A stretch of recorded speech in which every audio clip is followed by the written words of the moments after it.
প্রথম দিকে, প্রথম 10 দিন, রমজান মাসের প্রথম 10 দিন ইফতার করানোতে তো সব নেই, আছে? রমজান মাসের প্রথম 10 দিনে ইফতার করানো, ইফতার মাহফিল করানো, এতে সব আছে কি? মনে হয় না। শেষের 10 দিনে শুধু কত দাওয়াত খাবে, একদিনে 4-5টা করে দেওয়া ইফতার মাহফিলে। কিন্তু প্রথম দিকের 10 দিন 15 দিন কোনো দাওয়াতই নেই, ইফতার মাহফিল কোনো দাওয়াতই নেই। তার মানে মানুষের ভিতরে যে এইরকম চিন্তা চেতনা, এইরকম নিহত বা এইরকম মন মানসিকতা থাকতে পারে যে প্রথম দিকে মনে হয় ইফতার মাহফিল করালে কোনো সব পাওয়া যায় না।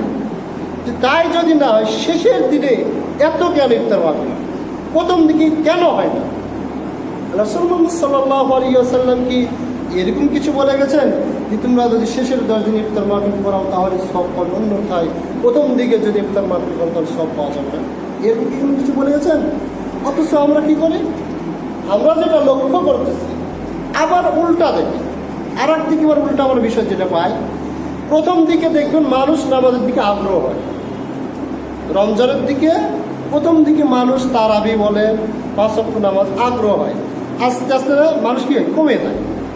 প্রথম দিকে নামাজি হয়, পরে আবার বেনামাজি খাতাই চলে যায় তার। অথচ সিয়ামের বিধান হচ্ছে মুত্তাকি হয়, প্রথম দিকে যদি শুরু হয় একদম শেষ পর্যন্ত যারা থাকবে। অথচ আমাদের হিসাবটা একেবারে উল্টা, ইফতার মাহফিল শুরু থেকে করি না, শেষে এসে ইফতার মাহফিল করে শেষ। আবার যারা 5 ওয়াক্ত সালাত প্রথম দিকে শুরু করে শেষে গিয়ে দেখবেন তারাবিতে ওই যে যারা 11 মাস 5 ওয়াক্ত সালাত আদায় করতো তারা ব্যতীত আর তারাবিতে খুঁজে পাওয়া যাবে, দেখবেন শেষ। এই হচ্ছে অবস্থা আমার। আজকে আমরা আলোচনায় দেখবো যে সাহাবাই কেরাম তার কিভাবে তারাবির সালাত আদায় করতেন, প্রথম দিকে কিরকম হতেন, দ্বিতীয় দিনে কিরকম হতো, তৃতীয় দিনে কিরকম হতো, এগুলো আমরা আলোচনায় দেখবো। রাসূল মুহাম্মদ সাল্লাল্লাহু আলাইহি ওয়াসাল্লাম ইফতার সম্পর্কে বলতে গিয়ে বলতেছেন, আবু হুরায়রা রাদিয়াল্লাহু তাআলা আনহু তিনি বলতেছেন, এছাড়াও যায়েদ ইবনে খালিদ আল জুহানী রাদিয়াল্লাহু তাআলা আনহু তিনি বলেন, রাসূল মুহাম্মদ সাল্লাল্লাহু আলাইহি ওয়াসাল্লাম বলেন, মান ফাত্তার সাইমান কানা লাহু মিসলা আজরিহি, কোনো ব্যক্তি যদি কোনো সাইমদার ব্যক্তিকে ইফতার করায়, তো প্রথম দিকে যারা সিয়াম পালন করে তার কি সিয়াম থাকে না, তাদেরকেও যদি ইফতার করে, যে ব্যক্তি কোনো সাইমদার ব্যক্তিকে যদি ইফতার করায়, রাসূল মুহাম্মদ সাল্লাল্লাহু আলাইহি ওয়াসাল্লাম বলতেছেন তার জন্য রয়েছে ইফতার, যিনি করালেন ইফতারকারীকে ইফতার করানোর কারণে, সাইমকারীকে ইফতার করানোর কারণে সিয়াম রেখে তিনি যে পরিমাণ সব অর্জন করবে, যে ব্যক্তি ইফতার করালো ওই ব্যক্তি সেই পরিমাণ সব অর্জন করবে। আপনি যদি 100 জন মানুষকে যদি ইফতার করান তাহলে 100টা সিয়ামের সওয়াব আপনার আমল নামে আল্লাহ রাব্বুল আলামিন লিখতে পারেন। খুবই ফজিলতপূর্ণ একটা বিষয়, ইফতার করানো খুবই ফজিলতপূর্ণ একটা বিষয়। যার কারণে আমরা দেখি ইফতার এর আয়োজন করা হয়, মানুষ ইফতার করায়, সে 5 ওয়াক্ত নামাজ না পড়লে কেউ ইফতার মাহফিল ঠিক আছে, এটা আমরা দেখি। নামাজ পড়ুক আর না পড়ুক ইফতার মাহফিল ঠিক আছে, কি জন্য? ওই যে সবটা নিবে, সবটা ধরবে, 100 জনকে খাওয়ালে তো 100 জনের সব, আর 30টা রোজা আল্লাহ রাব্বুল আলামিন খরচ করতে, তাহলে 100টা সব নিয়ে নিতেছে। তার মানে তিনি মনে করেছেন আমি 30টা রোজার সব পেয়ে গেলাম। অনেক সিয়ামও পালন করে না, সালাতও আদায় করে না, অথচ ইফতার মাহফিলের আয়োজন কত দেখবে না, নামাজ নাই, রোজা নাই, ইফতার মাহফিলের আয়োজন করতেছে। টাকা আছে, যে টাকা আছে, আল্লাহ তো টাকাই দেখবে, আর নামাজ আল্লাহ দেখবেন না, আর সিয়াম আল্লাহ দেখবেন, আল্লাহ দেখবেন টাকা, বড় একটা ইফতার মাহফিল করিয়েছে, এটাই তো মনে হয় আল্লাহ দেখবেন। অথচ আমরা দেখেন ইফতার মাহফিলকে এতটা মূল্যায়ন করতেছি, এতটা মূল্যায়ন করতেছি, তার সাথে বেশি যে বিষয়গুলোকে আমাদের মূল্যায়ন করতে হবে সেগুলোর দিকে আমাদের বিন্দু পরিমাণ মূল্যায়ন আমরা করতেছি। নামাজকে বেশি মূল্যায়ন করতে হবে, নামাজের দিকে আমাদের পাবন্দি নেই। এইরকমভাবে আল্লাহর নাফরমানিমূলক কাজ হতে বিরত থাকতে হবে সিয়ামের মাসে, এগুলো হতে আমরা বিরত থাকতেছি না। আল্লাহর আদেশমূলক কাজ আমাদের পালন করতে হবে, এগুলো আমরা করতেছি না, অথচ আমরা বড় বড় ইফতার মাহফিল করতেছি। অনেকের মারা বাপের নামে ইফতার মাহফিল করতেছি। মৃত ব্যক্তির নামে যদি ইফতার মাহফিল যদি করানো হয়, এই ইফতার মাহফিল বাতিল, এটা হচ্ছে বেদাত। মৃত ব্যক্তির কবরে একটাই বস্তু যায়, সেটা হচ্ছে সাদাকা। সেটা কি? সাদাকা। আর ইফতার মাহফিলের যে আয়োজন করা হয়, সাদাকার খাত রয়েছে, এ ব্যতীত অন্য কেউ সাদাকা খেতে পারবে না। ইফতার মাহফিলে ধনী গরিব সকলকেই দাওয়াত দেওয়া, সকলকেই দাওয়াত দেয়, সকলেই খায়, সুতরাং যদি আপনি মৃত বাবার নামে, মৃত ব্যক্তির নামে যদি ইফতার মাহফিল করেন, তাহলে সদাকার যে খাত রয়েছে ওই ব্যক্তি ব্যতীত অন্য কাউকে আপনি ইফতার করতে পারবেন। একটা ক্ষেত্রে যায় যাবে, অন্যটাই ইফতার মাহফিল যদি করেন, ওই ইফতার মাহফিল করে সওয়াব তো দূরের কথা, উল্টা বেদাতে পরিণত হয়ে যাবে, উল্টা গুনাহ দিতে হবে। ইফতার মাহফিল আয়োজন করতেছেন, বলতেছেন হুজুর বাপের কবর জিয়ারত করে ইফতার মাহফিলের দাওয়াত খেয়ে আসবে, বলে কি বলে না? বলতেছে না, কবর জিয়ারত করে ইফতার মাহফিলের দাওয়াত খেয়ে আসবে। এবং ইফতার মাহফিল আরো অনেক কিছু হয়, অনেক কিছু। আসলে এগুলো কি রাসূল মুহাম্মদ সাল্লাল্লাহু আলাইহি ওয়াসাল্লাম এর জামানায় ছিল কিনা, আজকে আমরা হাদিস থেকে জানার চেষ্টা করব। রাসূল মুহাম্মদ সাল্লাল্লাহু আলাইহি ওয়াসাল্লাম বললেন, যে ব্যক্তি রোজাদারকে, সিয়ামদার ব্যক্তিকে ইফতার করাবে, তার জন্য রয়েছে ইফতারকারীদের সমপরিমাণ সওয়াব। কিন্তু যেই ব্যক্তি সিয়াম অন্যের ইফতার করলো, ওই ব্যক্তির সওয়াবের কোনো প্রকার ঘাটতি হবে না বা কমবে না। আমার বাপ আজকের 4-5 বছর আগে যখন তাকে বলা হতো যে অন্যজনকে ওই ইফতারের দাওয়াত যখন দিত, তখন তিনি বলতো কি জানেন, যে হ্যাঁ আমি সারাদিন না খায় থাকবো, আর তুই ইফতার করা আমার সিয়ামের সওয়াব তুই নিয়ে আনি। হ্যাঁ, তার ধারণায় যে আল্লাহ রাসূল যে বললেন যে তাকে সমপরিমাণ সওয়াব দেওয়া হবে, মানে তিনি মনে করতেছেন তার যে সারাদিনে না খেয়ে থাকার যে সওয়াব, এই সওয়াব ইফতার করে নিয়ে নিতেছে, যার কারণে ইয়ার ইফতার করবে না, ইয়ার ইফতার আর করবে না। আল্লাহর সওয়াবের কি ঘাটতি রয়েছে? আল্লাহ রাসূল বলতেছেন যে তাদের সওয়াব থেকে বিন্দু পরিমাণ কমানো হবে না, সিয়ামদার ব্যক্তির সওয়াব থেকে বিন্দু পরিমাণ কমানো হবে না। হাদিসটা ইবনে মাজাহ 1746 নম্বর হাদিস, সহিহ বুখারী 1954 নম্বর হাদিস। রাসূল মুহাম্মদ সাল্লাল্লাহু আলাইহি ওয়াসাল্লাম তিনি বলতেছেন, ইফতারের সময়টা কি? ইফতারের সময় কি? আমরা সূর্য ডোবার পরে 3 মিনিট পরে ইফতার করতেছি, 4 মিনিট পরে ইফতার করতেছি, 2 মিনিট পরে ইফতার করতেছি। অথচ উমর ইবনে খাত্তাব রাদিয়াল্লাহু তাআলা আনহু তিনি বলতেছেন যে ক্বালা রাসূলুল্লাহ সাল্লাল্লাহু আলাইহি ওয়াসাল্লাম, ইযা আকবালা আল-লাইলা মিন হাহুনা ওয়া আদবারা আন-নাহারা মিন হাহুনা ওয়া গরাবাতিশ শামস ফাকাদ আফতারা আস-সাইম। রাসূল মুহাম্মদ সাল্লাল্লাহু আলাইহি ওয়াসাল্লাম তিনি বলছেন, যখন গরাবাতিশ শামস, যখন সূর্য একেবারে অস্তমিত হয়ে যাবে, সূর্য যখন ডুবে যাবে, সঙ্গে সঙ্গে সাইমদার ইফতার। তাহলে ইফতারের সম্পর্ক কার সাথে? আজানের সাথে? অনেকে আজান হলে গেছে ইফতার করবে। ইফতারের সম্পর্ক কার সাথে? সূর্যের সাথে। কার সাথে? সূর্য যখন ডুবে যাবে, অস্তমিত হবে, 6:12 সূর্য ডুবতেছে, আপনি এখন অ্যাপস রয়েছে, যেখানে আপনি বসবাস করছেন সেই বসবাসের যদি লোকেশন যদি আপনি সেট করেন, ওখানে কয় মিনিটে সূর্য ডুববে অটোমেটিক সেখানে শো করে। 6:12 সূর্য ডুবতেছে, অস্তমিত হচ্ছে, একবার আপনার নির্ধারিত যেই জায়গায় রয়েছেন সেই জায়গার লোকেশন অনুযায়ী কিন্তু আযান দিতেছে 6:15। এখন আপনি আযানের উপর কেন্দ্র করে ইফতার করবেন না সূর্যের উপর কেন্দ্র করে ইফতার করবেন? হাদিসগুলো বুঝবেন, হাদিসগুলো বোঝার চেষ্টা করবেন। রাসূল মুহাম্মদ সাল্লাল্লাহু আলাইহি ওয়াসাল্লাম বলেছেন, আনাস রাদিয়াল্লাহু তাআলা আনহু যে হাদিসটা রয়েছে মিশকাতুল মাসাবি 1991 নম্বর হাদিস, রাসূল মুহাম্মদ সাল্লাল্লাহু আলাইহি ওয়াসাল্লাম ইফতার কি দ্বারা করতেন? রাসূল মুহাম্মদ সাল্লাল্লাহু আলাইহি ওয়াসাল্লাম তাজা খেজুর দ্বারা ইফতার করতেন। যখন তিনি তাজা খেজুর পেতেন না, তখন শুকনো খেজুর দ্বারা ইফতার করতেন। যখন তিনি শুকনো খেজুর পেতেন না, তখন তিনি কিছু চুমুক দিয়ে পানি খেয়ে তিনি ইফতার করতেন। হাদিস রয়েছে আপনার সহিহ বুখারী, মুসলিম, আবু দাউদে হাদিসগুলো রয়েছে। তাহলে যথাসাধ্য চেষ্টা করেন আপনার ইফতার মাহফিলের এই যে খাদ্যদ্রব্য রয়েছে সেখানে আপনার খেজুর রাখার চেষ্টা করুন। তাজা খেজুর না পেলে শুকনো খেজুর না পেলে পানি দ্বারা আপনি ইফতার করার চেষ্টা করবেন। এগুলো হচ্ছে সুন্নাত, এগুলোর মাধ্যমে আপনি ইফতার করুন। তারপর রাসূল মুহাম্মদ সাল্লাল্লাহু আলাইহি ওয়াসাল্লাম বলেন, আবু হুরায়রা রাদিয়াল্লাহু আনহু তিনি বলেন, রাসূল মুহাম্মদ সাল্লাল্লাহু আলাইহি ওয়াসাল্লাম বলেছেন, লা ইয়াদিলুদ দীনু যাহিরান মা আজ্জালান নাসু, জি আমার এই উম্মাত ততদিন পর্যন্ত বিজয় থাকবে, আমার এই দিন ততদিন পর্যন্ত বিজয় থাকবে, আমার এই উম্মাত যে দিনের উপর প্রতিষ্ঠিত রয়েছে, এই ইসলাম ততদিন পর্যন্ত বিজয় থাকবে। কতদিন পর্যন্ত? যতদিন আমার এই উম্মাত যথাসময়ে সূর্য ডোবার সাথে সাথে ইফতার করবে, যথাসময়ে সূর্য ডোবার সাথে সাথে ইফতার করবে। এখন এক শ্রেণীর মুরব্বীরা তারা বলে, সারাটা দিন না খেয়ে থাকতে পারলাম, আর 2 মিনিট থাকতে পারবো না, আযানের জন্য অপেক্ষা করে। আবার কি বলে, যারা দ্রুত ইফতার করে তারা বলে, দেখো তো দ্রুত ইফতার করছে, সারাদিন না খেয়ে আছে, আর এই 2 মিনিট ধৈর্য ধারণ করতে পারবে। এরপর বিভিন্ন রকমের কটাক্ষ করে, বিভিন্ন রকম কথা বলে। এখন আপনি আমি একটু হাদিসের দিকে লক্ষ্য করে দেখি তো, যদি এইরকম কথা যদি বলি, মনে করো 6:12 সূর্য অস্তমিত হচ্ছে, এখন আপনি কিছু মুরব্বী বলছেন 6:15 যেহেতু ইফতারের আপনার টাইম দেওয়া রয়েছে, ইফতারের সময় দেওয়া হয়েছে, সুতরাং 6:15 আমরা করবো। কয় মিনিট লেট করলো? 3 মিনিট। কয় মিনিট? 3 মিনিট লেট করলো। রাসূল মুহাম্মদ সাল্লাল্লাহু আলাইহি ওয়াসাল্লাম বলতেছেন যে লাআন্নাল ইহুদ ওয়ান নাসারা ইউআখিরুন, কেননা ইহুদি এবং খ্রিস্টান তারা হচ্ছে বিলম্বে ইফতার করে। তারা কিসে ইফতার করে? বিলম্বে বলতে সূর্য ডুবার পরে আরো 2-4 মিনিট 5 মিনিট পরে তারা ইফতার করে।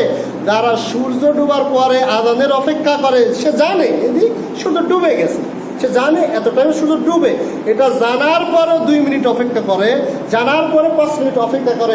রাসূল বলতেছেন ওরা হচ্ছে ইহুদি, ওরা হচ্ছে খ্রিস্টান। ইহুদি খ্রিস্টান।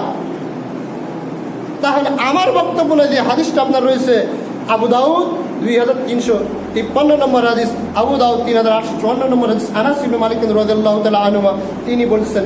এখন যে একটা গুরুত্বপূর্ণ যে হাদিসটা উল্লেখ করব, ইফতার মাহফিল যারা আয়োজন করতেছে, ইফতার মাহফিল যারা করতেছে, সেখানে গিয়ে ইফতারের পূর্বে একটা কাজ আছে, সেটা কি জানেন? সম্মিলিত মুনাজাত, সম্মিলিত দোয়া। হয় কি হয়? হয়। এত বড় একটা আয়োজন, কিছু হুজুর দোয়া করেন, হুজুর কবর জিয়ারত করেন, দোয়া করেন। এখন এইরকম মাহফিলে যদি দোয়া করেন, রাসূল মুহাম্মদ সাল্লাল্লাহু আলাইহি ওয়াসাল্লাম কি তার পুরো জীবনে কোনো সাহাবীর বাড়িতে ইফতার করেছেন কি করেননি? করেননি? করেছেন। সাহাবায়ে কেরাম রাসূল মুহাম্মদ সাল্লাল্লাহু আলাইহি ওয়াসাল্লামের বাড়িতে ইফতার করেছেন কি করেননি? করেছেন। তো রাসূল মুহাম্মদ সাল্লাল্লাহু আলাইহি ওয়াসাল্লাম সাহাবীদের বাড়িতে যখন ইফতার করেছিলেন, তার সাহাবীর বাপ মায়ের কি তিনি কবর জিয়ারত করেছেন কিনা, ওই সাহাবীর বাপ মায়ের জন্য হাত তুলে সম্মিলিত মুনাজাত করেছেন কিনা?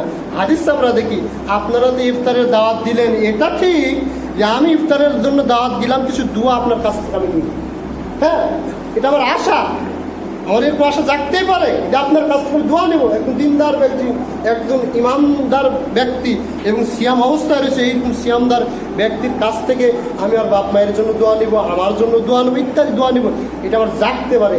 এখন আপনাকে যদি আমি প্রশ্ন করি, ইফতার মাহফিলে বা ইফতারে যখন আয়োজন যারা করে, তাদের জন্য রাসূল মুহাম্মদ সাল্লাল্লাহু আলাইহি ওয়াসাল্লাম দোয়া পাঠ করতেন। কে কে জানে? ইফতারিতে আয়োজন দিলে দাওয়াতে হড়বড় করে চলে যাচ্ছে না, হ্যাঁ, দাওয়াত খাবার যাচ্ছেন, তাহলে দোয়া কে কে জানে? ইফতার আপনি খাওয়ার পরে দোয়া পাঠ করতে হবে, তারা রাসূল মুহাম্মদ সাল্লাল্লাহু আলাইহি ওয়াসাল্লাম করতেন। সেই দোয়া কোন দোয়া? কে কে জানে? একজনও জানেন? আজ থেকে দাওয়াত বন্ধ আপনাদের। আগে দোয়া মুখস্থ করুন, তারপর ইফতার মাহফিলে যান। কেন আপনি গেলেন? দোয়াই জানেন না, ইফতার মাহফিলে কেন গেলেন?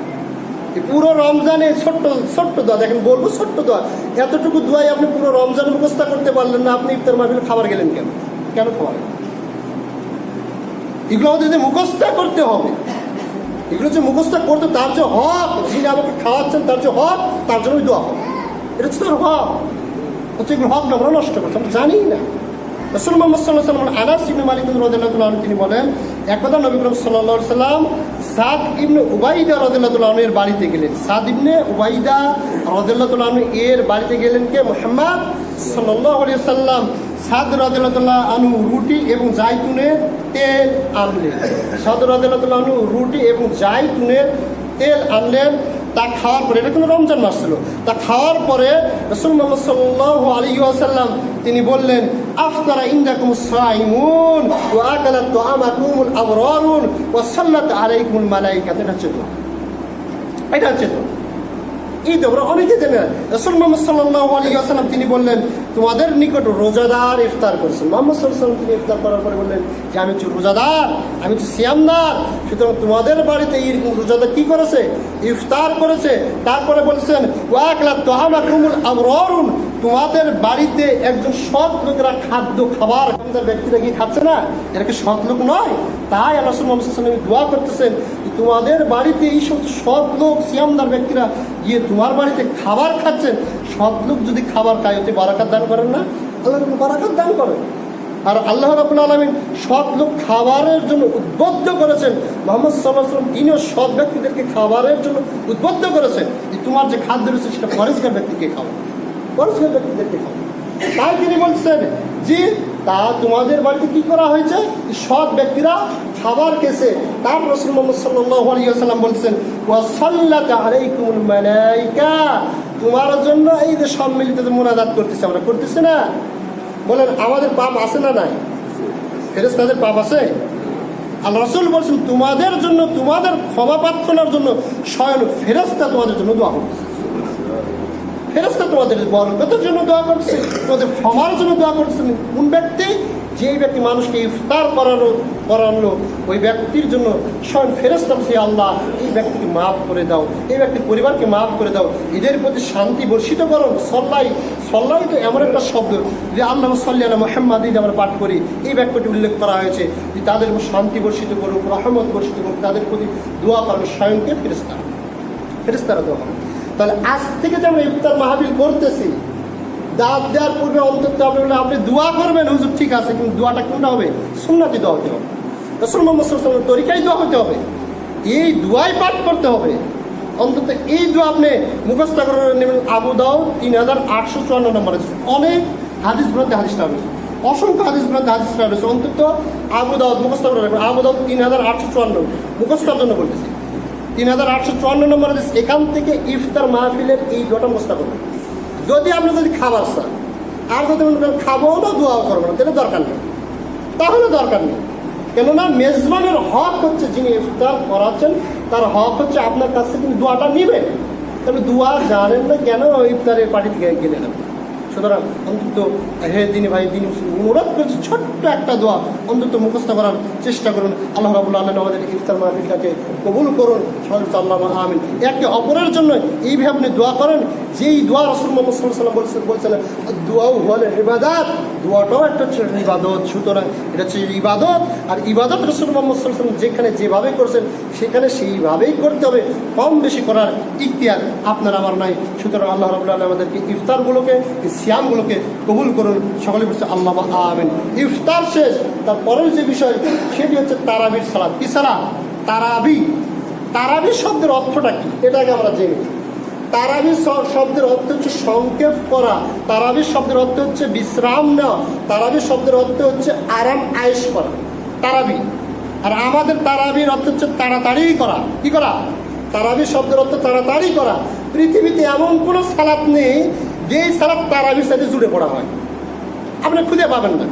জুমার সালাত দেন কত সুন্দরভাবে আদায় করা হচ্ছে, ফজরের সালাত, জোহরের সালাত, মাগরিবের সালাত, এরপর জানাজার সালাত, জানাজার কত কাজ থাকে, তারপরে কি এত জুড়ে পড়া হয়? হয় না।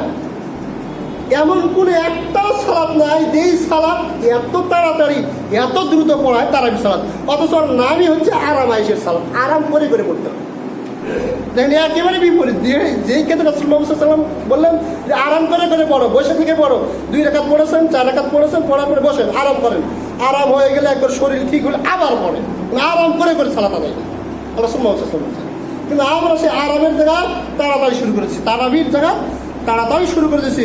অথচ তারাবির সালাত রাসূল মুহাম্মদ সাল্লাল্লাহু আলাইহি ওয়াসাল্লামের কীরকম ছিল অনেক লম্বা হাদিস রয়েছে, অনেক হাদিস রয়েছে। ইবনে আব্বাস রাদিয়াল্লাহু আনহু হতে বর্ণিত রয়েছে রাসূল মুহাম্মদ সাল্লাল্লাহু আলাইহি ওয়াসাল্লাম কীভাবে আদায় করতেন। এছাড়াও আয়েশা রাদিয়াল্লাহু আনহা তিনি বলতেছেন যে রাসূল মুহাম্মদ সাল্লাল্লাহু আলাইহি ওয়াসাল্লাম 11 রাকাত সালাত আদায় করতেন, এ ছিল তার রাত্রিকালীন সালাত। অনেকে বলেন যে রাসূল মুহাম্মদ সাল্লাল্লাহু আলাইহি ওয়াসাল্লামের 11 রাকাত সালাত হচ্ছে তাহাজ্জুদের সালাত, আর 20 রাকাত সালাত হচ্ছে তারাবির সালাত। অনেকে বলেন তাহলে রাসূল মুহাম্মদ সাল্লাল্লাহু আলাইহি ওয়াসাল্লামের 8 রাকাত সালাত তাহাজ্জুদের সালাত, আর 20 রাকাত সালাত হচ্ছে তারাবির সালাত। মুফতিরা বলতেছে, কিন্তু যেমন তেমন ব্যক্তিরা বলতেছে না, মুফতিরা বলতেছেন। অথচ উম্মে মুমিন আয়েশা রাদিয়াল্লাহু আনহা তিনি বলতেছেন রাসূল মুহাম্মদ সাল্লাল্লাহু আলাইহি ওয়াসাল্লাম এক রাতে মসজিদে সালাত আদায় করেছিলেন, কিছু লোক তার সাথে আদায় করল। রাসূল মুহাম্মদ সাল্লাল্লাহু আলাইহি ওয়াসাল্লাম শেষের 10 দিন, এই রমজান মাসের শেষের 10 দিন, 7 দিনের বেলা, শেষের 7 দিনের 23, 25, 27 অথবা 27, 25, 29 এই একদিন পড়েছেন, একদিন বাদ রেখে পরের দিন আবার পড়ছেন। তো রাসূল মুহাম্মদ সাল্লাল্লাহু আলাইহি ওয়াসাল্লাম প্রথম দিন যখন সালাত আদায় করলেন তখন কিছু লোক তার সাথে তারাবি সালাত আদায় করল, কিছু লোক। তারপরে দ্বিতীয় দিন যখন তারাবি সালাত আদায় করলেন লোক অনেক বেড়ে গেল, অনেক লোক বেড়ে গেল। তৃতীয় দিন যখন তারাবি সালাত আদায় করলেন আরও অনেক লোক বেড়ে গেল। তারপর রাসূল মুহাম্মদ সাল্লাল্লাহু আলাইহি ওয়াসাল্লাম তারাবির সালাত আর তিনি আদায় করলেন না, তিনি দেখতেছেন অনেক লোক মসজিদে পরিপূর্ণ। রাসূল মুহাম্মদ সাল্লাল্লাহু আলাইহি ওয়াসাল্লাম দেখেও আসতেছেন না, তারাবির সালাতের জন্য দেখেও আসতেছে না। পরের দিন সকালবেলা রাসূল মুহাম্মদ সাল্লাল্লাহু আলাইহি ওয়াসাল্লাম বললেন আমি এই আশঙ্কায় আসেনি যাতে করে যেন এটা ফরজে পরিণত না কিছু। রাসূল মুহাম্মদ সাল্লাল্লাহু আলাইহি ওয়াসাল্লাম 3 দিন মাত্র তারাবির সালাত মসজিদে আদায় করেছেন, একদিন তিনি আদায় করছেন মনে করেন রাত 12টার মধ্যে, কত এশা থেকে রাত 12টা অবধি। দ্বিতীয় দিন আদায় করছেন 3 ভাগের 2 ভাগ, রাতে 3টা ভাগ করলে 2 ভাগ, রাত মনে করেন 2টা, এরকম। তৃতীয় দিন আদায় করছেন সাহাবায়ে কেরাম বলছেন ফালা, হাদিসে রয়েছে ফালা। আমরা আশা করছি ফালা না হয়ে যায়, মানে আজান, ফজরের আজান মনে হয় দিয়ে দিবেন, ফজরের আজান দিয়ে দিবেন।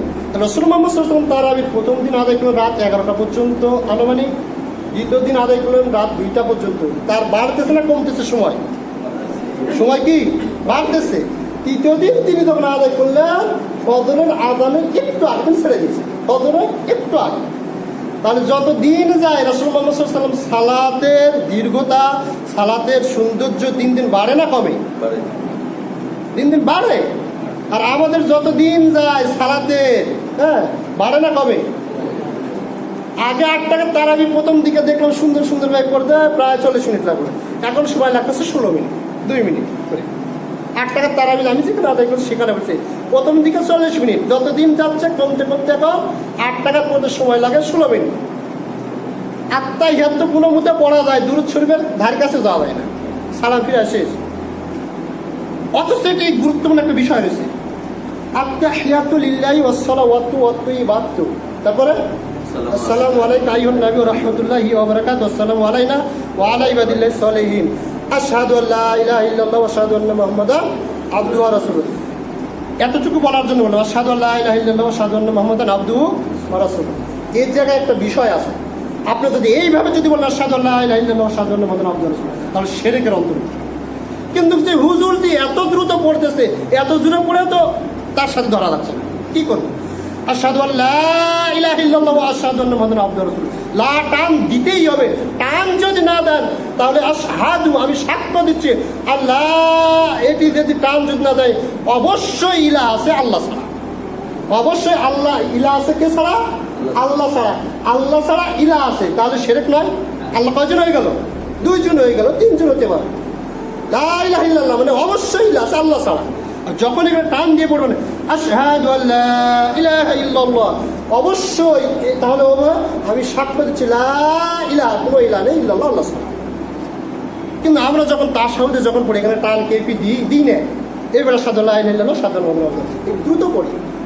এত দ্রুত পড়ার পরও মাসরাত তো যেতেই পারি না, দূর ছিল যেতেই পারি না, কি করবে না?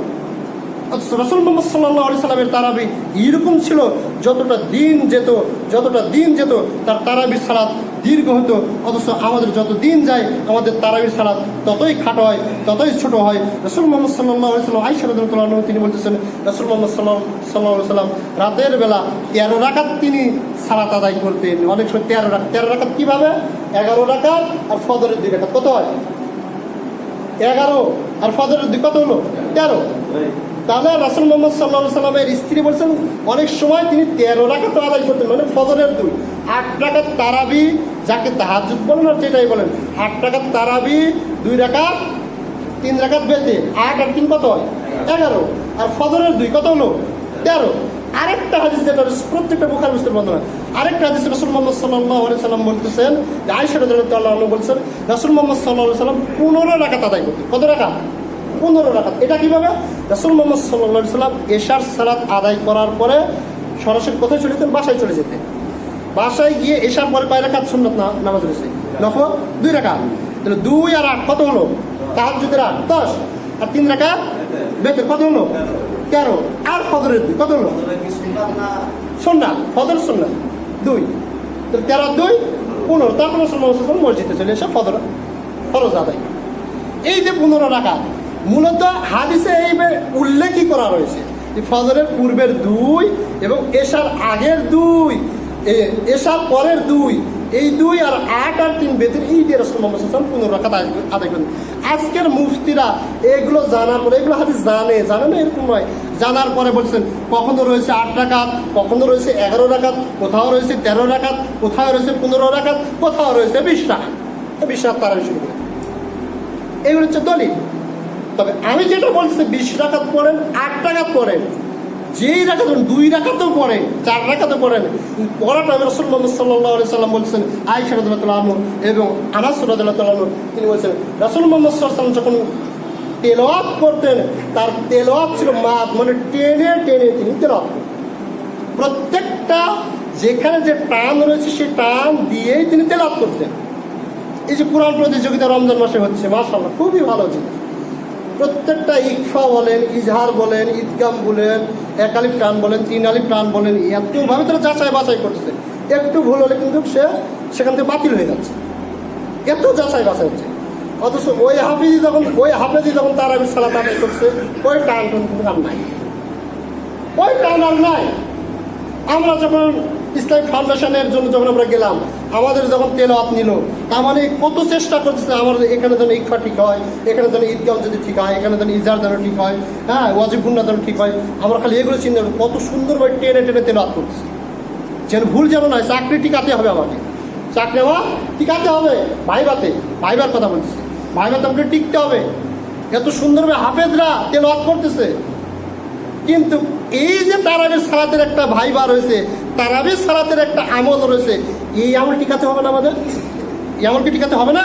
রাসূল মুহাম্মদ সাল্লাল্লাহু আলাইহি ওয়াসাল্লাম বলেছেন, মান কামা ফি লাইলাতিল, যে ব্যক্তি মান কামা ফি লাইলাতির রমাজান, যে ব্যক্তি রমজান মাসের কিয়ামুল লাইল তারাবির সালাত আদায় করবে, এর আমল যদি টিকে, এর ভাইবা যদি রাসূল মুহাম্মদ সাল্লাল্লাহু আলাইহি ওয়াসাল্লামের অনুযায়ী যদি হয়, আর এই ভাইবা যদি আল্লাহর নিকট যদি পছন্দনীয় হয়, যে তারাবির সালাত আমরা যে আদায় করছি, এই যে ভাইবা আমরা দিতেছি কার সামনে? আল্লাহর সামনে। কার সামনে? আল্লাহর সামনে। আল্লাহর সামনে যে আমরা ভাইবা দিতেছি, যে সালাতটা আদায় করছি, এই সালাত যদি আল্লাহর কাছে যদি পছন্দ যদি হয়, আল্লাহ রাসূল বলছেন গুফিরা লাহু মা তাকাদ্দামা মিন জামবি, তার জিন্দেগীর সমস্ত গুনাহ আল্লাহ রাব্বুল আলামিন মাফ করে। কেউ তারাবির সালাতের সব ধরনের চিন্তা নিয়ে আমরা তারাবির সালাত আদায় করতেছি দিন ভাই এই দিন উসুলে। রাসূল মুহাম্মদ সাল্লাল্লাহু আলাইহি সাল্লাম তারাবির সালাত আদায় করতেন, কাঁদতে কাঁদতে তার দাড়ি মুবারক ভিজে পড়তো।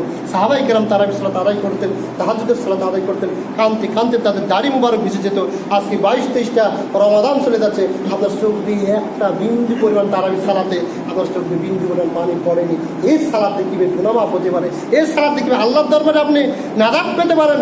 যে সালাতের মধ্যে বিন্দু পরিমাণ চোখ দিয়ে পানি পড়ে নাই, অথচ ওই সালাত আপনি 8 টাকাতে আদায় করছেন, তাড়াতাড়িভাবে আদায় করছেন, আমি তার সালাত শেষ করতে পারলেই বাসে। অথচ তারা চাইতেন সালাতের মধ্যে ওর গুনাহ নিতেই হবে যে কোনো মূল্যে।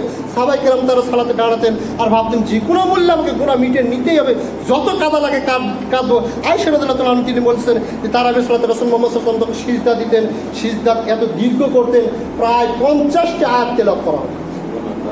এক সিজদায় 50টি আয়াত তেলাওয়াত করা হতো। বুখারী মুসলিমের হাদিস। 50টি আয়াত কত দীর্ঘ তিনি সিজদাতে খালি সুবহানা রাব্বিয়াল আলা করতেন। না, সিজদা আল্লাহর নিকটবর্তী ও সবচাইতে পৃথিবীতে যে বড় মাধ্যম সেটা হচ্ছে সিজদা, সবচাইতে বড় মাধ্যম। আর সেটা সুবহানা রাব্বিয়াল আলা, সুবহানা রাব্বিয়াল আলা কি করতেছেন? আল্লাহর সাথে ধোঁকাদা কি করতেছেন? সিজদাতে আপনাকে গুনাহ হতে পানা চাইতে হবে। রাসূল মুহাম্মদ সাল্লাল্লাহু আলাইহি ওয়াসাল্লাম কাল কিয়ামতের দিন যখন সমস্ত মানুষ বিপাকে পড়ে মুসার কাছে যায়, মুসা ফেরত দেবে, ঈসা ফেরত দেবে, ইব্রাহিম ফেরত দেবে, মুহাম্মদ সাল্লাল্লাহু আলাইহি ওয়াসাল্লামের নিকট যখন যা হবে, তখন রাসূল মুহাম্মদ সাল্লাল্লাহু আলাইহি ওয়াসাল্লাম সঙ্গে সঙ্গে সিজদায় পড়ে যাবেন। সিজদায় পড়ে তিনি এত দোয়া করবেন, এক পর্যায়ে আল্লাহ বললেন, হে মুহাম্মদ সাল্লাল্লাহু আলাইহি ওয়াসাল্লাম আপনি মাথা উঠান, আপনি যাই বলবেন তাই আমি আল্লাহর নামে কবুল করি।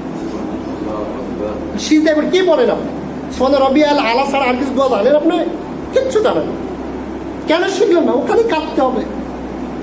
মরিয়ম আলাইহিস সালাম ওখানেই কেঁদেছেন, আসমা ওখানেই কেঁদেছেন, যত সাহাবায়ে কেরাম তারা সদা সিজদাতেই তারা কান্না করে, যত নবী রাসূল তারা সদা যারা বিপদে পড়ে তারা সিজদাতেই কান্নাকাটি করবে। অথচ আমাদের সিজদাতে কান্নাকাটি থাকে না। সিজদা যত দ্রুত আমাদের করা যায়, সময় সংক্ষেপের কারণে বলছি, সময় শেষ।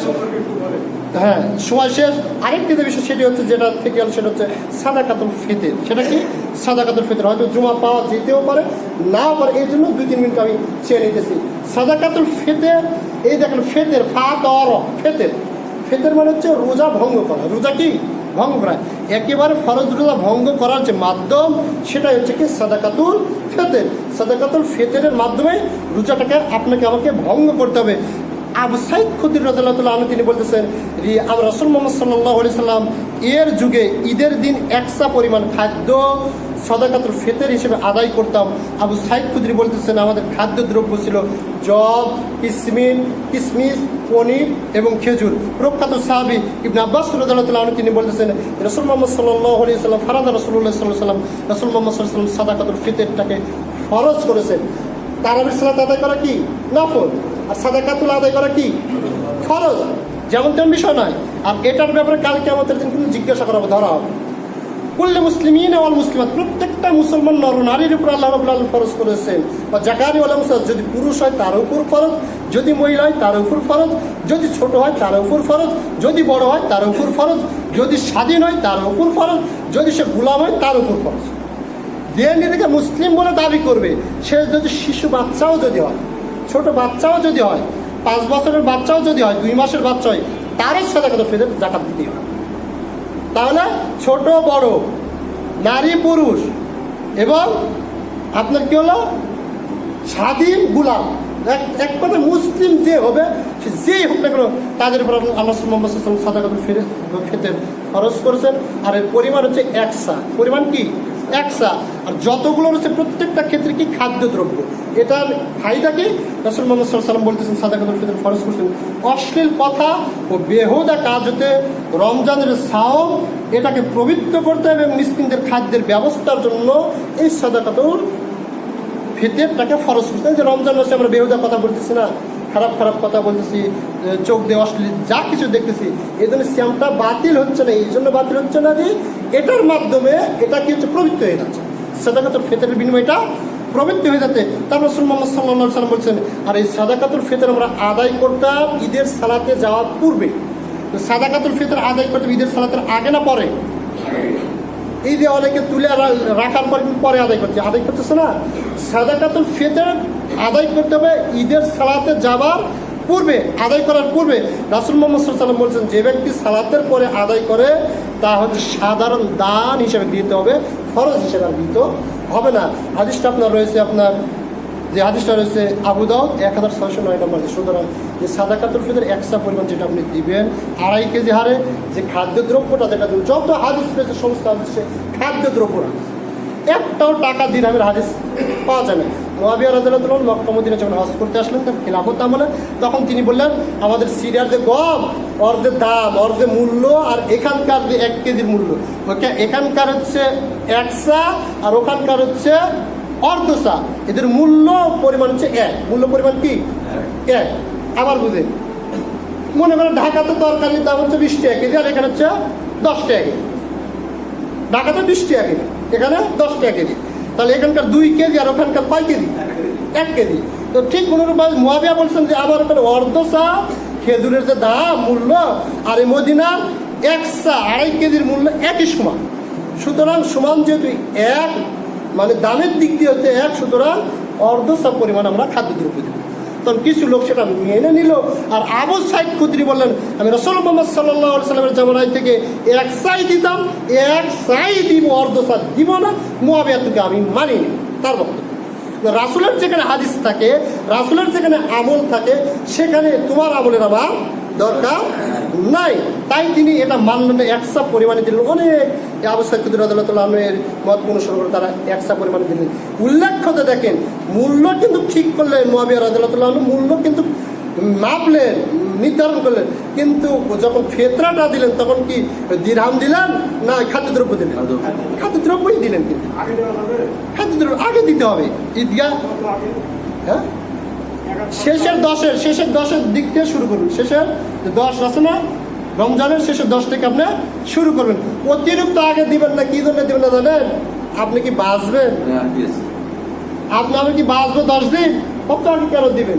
আমি যদি বেঁচে থাকি তাহলে আমার জন্য সাদাকাতুল ফিতর ফরজ। আজকে একটা লোক মারা গেল, তিনি আরো 10 দিন আগে দিলেন, এর উপরে এটা কি ফরজ নয়? সুতরাং আল্লাহ রাব্বুল আলামিন বোঝার তৌফিক দান করুন। যেটি বলছিলাম, সাদাকাতুল ফিতর অবশ্যই খাদ্যদ্রব্য দেওয়ার চেষ্টা করুন। এটা হচ্ছে সুন্নাত। এ নিয়ে আপনার সাথে তর্ক বিতর্ক আমি করবো না। আপনার আমল কীভাবে শুদ্ধ সেটা আপনি যাচাই বাছাই করুন। আপনার সাথে গন্ডগোল করবো না, মারামারি করবো না। একটা বিষয় নিয়ে গন্ডগোল করতে পারি, সেটা হচ্ছে এখানে ঈদের সালাত কয়টায় হবে? পরে জুমা নাও পাওয়া যেতে পারে, এই জুমায় বলে দেওয়াটাই ভালো। না, সালাতের পরে সিদ্ধান্ত নেই।